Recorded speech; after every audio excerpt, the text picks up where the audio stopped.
Hello again, everyone. Dion Zakuski here, Branch Manager at Scotia Wealth Management, and welcome to our Market Watch report for the month of April.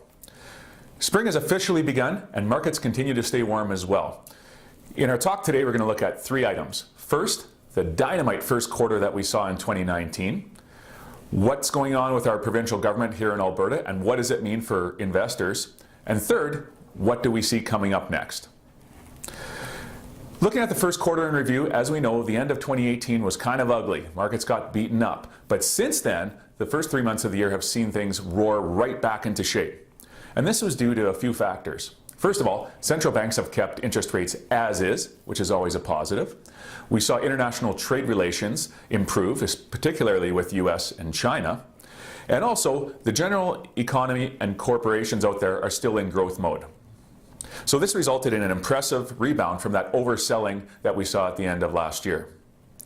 We're going to look at the following chart and look at some of the big gains that were had across different asset classes. As you can see in the chart below, we're looking at different markets and different asset classes that investors can be in. On the left-hand side, we see that markets in North America have had very impressive gains so far in the double digits. In the middle, we see different bond indexes, and they've been ranging from anywhere from 1% to 6% in the first quarter. And look on the far right side, West Texas price of crude oil has increased 32% in the first quarter of this year. Very impressive gains right across the board. Switching gears, let's talk about our new provincial government. Last week, Albertans went to the polls and elected Jason Kennedy's United Conservative Party. In his victory speech, Kenny actually said in the first two sentences that Alberta is now open for business. Let's make it rain. But what does this mean for us as investors? Well, in the short term, it may be difficult to say, but there are a few sectors to watch.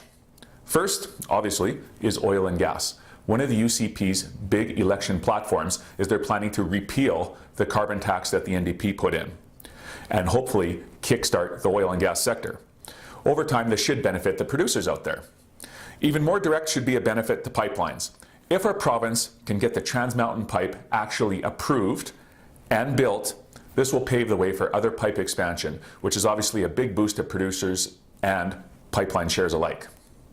But what about utilities? Now remember, the NDP had a big move on green energy and shifting away from coal-fired electricity. So this will be a sector to watch as well. Now keep in mind, we are looking into the future. And with a change of government, the economy and specific sectors do not make a big change overnight. It does take time to form policy, approve it through the legislature, and then have the economy absorb it and take effect. So with the big first quarter that we had this year, a new provincial government, what does it mean for us as investors, and what should we be looking at next?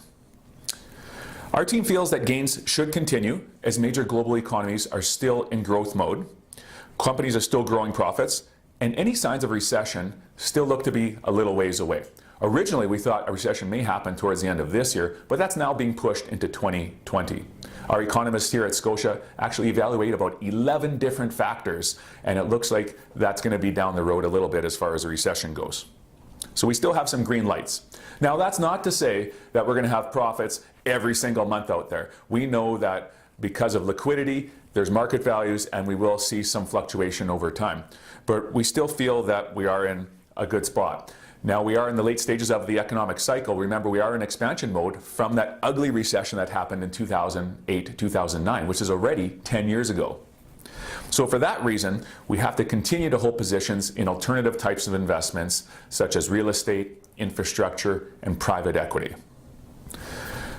With that, we'll wrap our report for now. As always, if you have investment questions or want to talk more about strategy, give us a call or email anytime. Thanks for watching.